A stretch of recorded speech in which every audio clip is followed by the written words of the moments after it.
बाबा बागेश्वर धाम उर्फ पंडित धीरेन्द्र कृष्ण शास्त्री जी 27 वर्ष का एक ऐसा नौयुवा जिन्होंने आज न सिर्फ हिंदू समाज में बल्कि अन्य मजहबों में भी हलचल मचा रखी है। उन्हें सुनने वालों की संख्या आज करोड़ों में पहुंच गई है। वो जहां भी जाते हैं वहां लाखों की भीड़ इकट्ठा हो जाती है। ऐसा ही कुछ हुआ जब वो पटना आए। उनके आने की खबर पाते ही लोग दूर दूर से उनकी एक झलक पाने के लिए आए, जिसके चलते पटना में 10 किलोमीटर लंबा जाम तक लग गया। 4 लाख से भी ज्यादा लोग उनके पंडाल में पहुंचने से पहले ही वहां पर पहुंच गए। जी हाँ दोस्तों, अगर इसे अच्छे से समझें तो जब इंटरनेशनल क्रिकेट स्टेडियम में मैच होता है तो भी वहां पर 25 से 30 हजार लोग आते हैं। इनफैक्ट एक पॉलिटिशियन जिसके पास धन बल बाहुबल सब होता है, तभी उसे अपनी रैलियों में लोगों को इकट्ठा करने के लिए एड़ी चोटी का जोर लगाना पड़ता है। लेकिन पटना में पहुंचे एक कथावाचक को सुनने और उनकी एक झलक पाने के लिए 8 से 10 लाख लोग तो यूं ही आ रहे थे। हालात तो ये हो गया कि उन्हें लोगों से हाथ जोड़कर ये कहना पड़ा कि वो घर में टीवी में श्री राम कथा को श्रवण करें। अब दोस्तों, आप इसी बात से ये अंदाजा लगा सकते हैं कि लोगों की नज़र में उनका क्या स्थान है। अब हो सकता है कि आप ये सोच रहे हो कि आप ये सब हमें क्यों बता रहे हैं, तो आपको बता दें कि ये तो सिर्फ एक तरफ के लोगों का पहलू था। लेकिन इन सब के बावजूद भी कई सारे लोग ऐसे भी हैं जो ये कहते हैं कि पंडित धीरेन्द्र कृष्ण शास्त्री फ्रॉड हैं, धोखेबाज हैं और धर्म के नाम पर पाखंड फैला रहे हैं। तो क्या सच में बागेश्वर बाबा उर्फ पंडित धीरेन्द्र कृष्ण शास्त्री धर्म के नाम पर पाखंड फैला रहे हैं, या फिर सच में उनके पास दिव्य शक्तियाँ मौजूद हैं और वो एक पहुंचे हुए संत हैं? आइए मिलकर जानते हैं आज की इस वीडियो में। दोस्तों आइए सबसे पहले ये जान लेते हैं कि बागेश्वर बाबा को दिव्य शक्तियाँ कैसे प्राप्त हुई और आखिर कौन है बागेश्वर बाबा असल जिंदगी में। दोस्तों, बागेश्वर धाम का दरबार कई चमत्कारों से भरा हुआ है। यहाँ के जो महाराज हैं पंडित धीरेन्द्र कृष्ण शास्त्री जी, वो अपने भक्तों की मन की बात को बिना उनके बताए हुए ही जान लेते हैं और उनके दुखों का और कष्टों का निवारण भी करते हैं। बागेश्वर धाम पर इन्हीं चमत्कारों को देखते हुए भारत के सभी न्यूज चैनल्स वहां पर भेष बदल कर गए और वहां जाकर बागेश्वर बाबा की परीक्षा भी ली। लेकिन वो सभी पत्रकार तो तब हैरान रह गए थे जब बाबा ने उनकी पोल खोल दी और उनका ही पर्चा बना दिया। ऐसा कोई एक बार नहीं बल्कि कई बार हुआ है। अगर आपको हमारे ऊपर विश्वास नहीं हो रहा है तो आपको YouTube पर ऐसी कई सारी वीडियोस मिल जाएंगी, जिनको अगर आप समझने की कोशिश करेंगे तो आपको ये पता चल जाएगा कि वो जिस तरह से लोगों का पर्चा बनाते हैं वो सच में अकाल्पनिक है। उन्होंने अपने चमत्कार के दरबार को न सिर्फ भारत में बल्कि इंग्लैंड समेत अन्य कई देशों में भी अपना दिव्य दरबार सजाया है और वहां पर भी उन्होंने ऐसे कई लोगों के पर्चे बना डाले जो कि बागेश्वर बाबा के चमत्कारों पर विश्वास नहीं करते थे। और उनके इसी स्वरूप की वजह से, उनके कथा वाचन के अंदाज से और उनके विचारों की वजह से उनकी लोकप्रियता आज इस लेवल पर पहुंच गई है कि न सिर्फ भारत में बल्कि विदेशों में भी कई लोग उनकी एक झलक पाने के लिए उनके दिव्य दरबार और कथा पंडाल में उपस्थित रहते हैं। और ऐसा ही कुछ हुआ बिहार के नौबतपुर में भी। जी हाँ दोस्तों, आपको बता दें कि बिहार के नौबतपुर में 13 से 17 मई तक 5 दिवसीय श्री हनुमंत कथा का आयोजन किया गया था।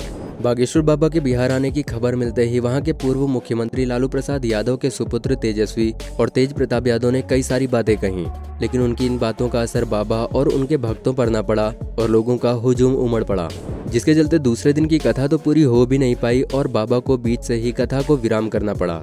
मगर जी हाँ दोस्तों, जैसे हर कहानी में एक मगर होता है, यहाँ पर भी कई सारे मगर हैं। मगर इन सब के बावजूद धीरेन्द्र कृष्ण शास्त्री जी कई लोगों को फूटी आंख भी नहीं सुहाते। वो लोग बाबा को फ्रॉड, पाखंडी और भी ना जाने क्या क्या कहते हैं। वैसे दोस्तों, एक बात जो कि सबको हैरान कर रही है वो ये है कि शास्त्री जी के आलोचकों की असल परेशानी आखिर है क्या, क्योंकि एक बार नहीं बल्कि कई बार लाखों लोगों के सामने वो ये बात साबित कर चुके हैं कि ऐसी कोई तो दिव्य शक्ति है जो कि उनके पास मौजूद है।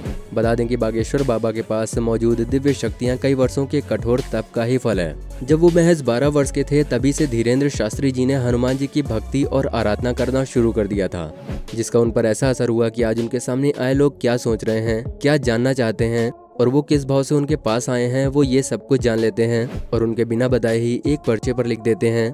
और जब वो वही लोग उनके पर्चे को पढ़ते हैं तो वो पूरी तरह से हैरान रह जाते हैं कि आखिर ऐसा कोई शख्स कैसे कर सकता है। और दोस्तों, इसी वजह से कई बार कई लोग तो उन्हें साक्षात भगवान भी मान लेते हैं। बागेश्वर बाबा का असल नाम पंडित धीरेन्द्र कृष्ण शास्त्री है, जिनका जन्म 4 जुलाई 1996 को मध्य प्रदेश के छतरपुर जिले के एक छोटे से गांव गढ़ा में हुआ था। अपने बचपन में गरीबी देखने वाले बागेश्वर बाबा ने अपनी जिम्मेदारियों को समझा और अपने दादा गुरु के पास गए। बता दें कि छतरपुर के ग्राम गढ़ा में बागेश्वर बालाजी का 300 साल प्राचीन मंदिर स्थित है और इस मंदिर को बागेश्वर धाम मंदिर के नाम से जाना जाता है। और पहले धीरेन्द्र कृष्ण शास्त्री जी के दादा गुरु वहां पर दिव्य दरबार लगाया करते थे। और उन्होंने ही शास्त्री जी को हनुमान जी की भक्ति और सेवा करने के लिए कहा था। दोस्तों आपको बता दें कि पंडित धीरेन्द्र कृष्ण शास्त्री जी बागेश्वर धाम के पीठाधीश्वर हैं और इसलिए ही बहुत कम लोग उन्हें उनके असल नाम पंडित धीरेन्द्र कृष्ण शास्त्री जी के नाम से जानते हैं। बागेश्वर धाम मंदिर के पीठाधीश्वर होने के कारण लोग उन्हें बागेश्वर बाबा के नाम से जानते हैं और उन पर हनुमान जी और उनके दादा गुरु की असीम कृपा बनी हुई है। दोस्तों बागेश्वर धाम सरकार काफी सख्त मिजाज के भी हैं, क्योंकि अगर कोई उनके सामने झूठ बोलता है या फिर गलत नियत के साथ अपनी इच्छाएं लेकर दरबार में पहुंच जाता है तो बागेश्वर सरकार उसकी पोल खोलने में भी कोई कसर नहीं छोड़ते। बागेश्वर सरकार जब दिव्य दरबार लगाते हैं तो अलग अलग हरकतें करने वाले लोग भी उनके पास आते हैं और बागेश्वर सरकार उनके भूतों को चुटकियों में ही भगा देते हैं, क्योंकि जैसा कि अभी हमने आपको बताया कि बागेश्वर सरकार पर स्वयं हनुमान जी की असीम कृपा बनी हुई है। और दोस्तों ये तो आपने सुना ही होगा कि भूत पिशाच निकट नहीं आवे, महावीर जब नाम सुनावे। और महावीर से याद आया कि जो लोग भी हनुमान जी के परम भक्त हैं वो कमेंट सेक्शन में जय श्री राम लिखना ना भूलें।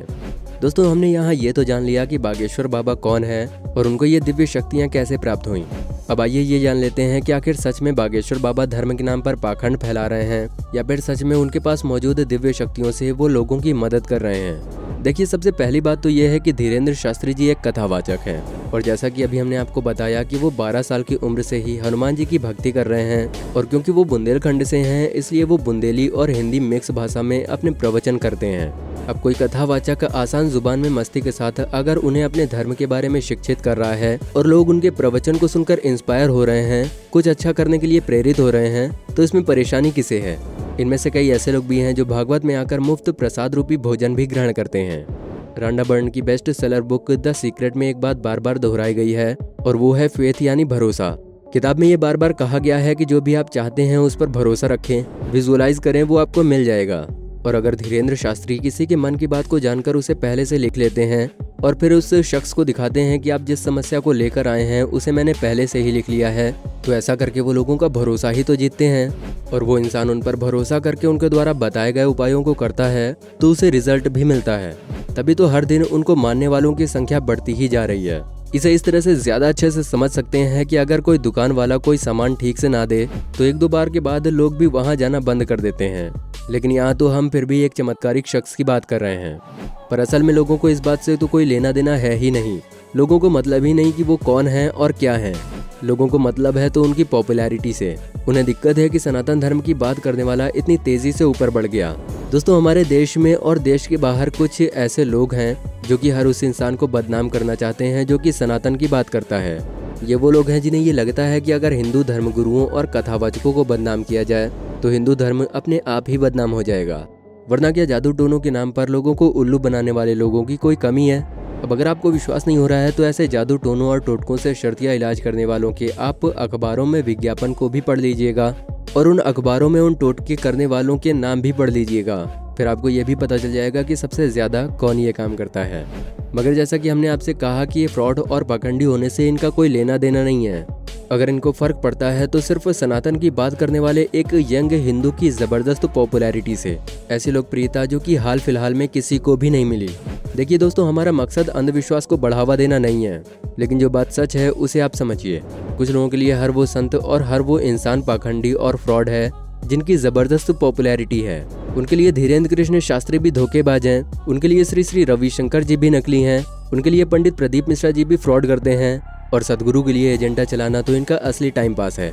इसलिए ऐसे लोगों पर ध्यान मत दीजिए। बाकी तो आप लोग हमसे कहीं ज्यादा समझदार हैं। अब हम उम्मीद करते हैं कि इतना सब कुछ जानने के बाद आप ये समझ गए होंगे कि क्या सही है और क्या गलत। वैसे दोस्तों आज की इस वीडियो को देखने के बाद और इतना सब कुछ जानने के बाद क्या लगता है आपको? कमेंट सेक्शन में अपनी राय देना बिल्कुल भी मत भूलिएगा। और ये वीडियो और ये बात अगर आपको थोड़ी सी भी सही लगी हो तो इसे अपने दोस्तों और अपने जानने वालों के साथ जरूर शेयर करना। वीडियो में बहुमूल्य समय देकर यहाँ तक वीडियो देखने के लिए आपका बहुत बहुत धन्यवाद।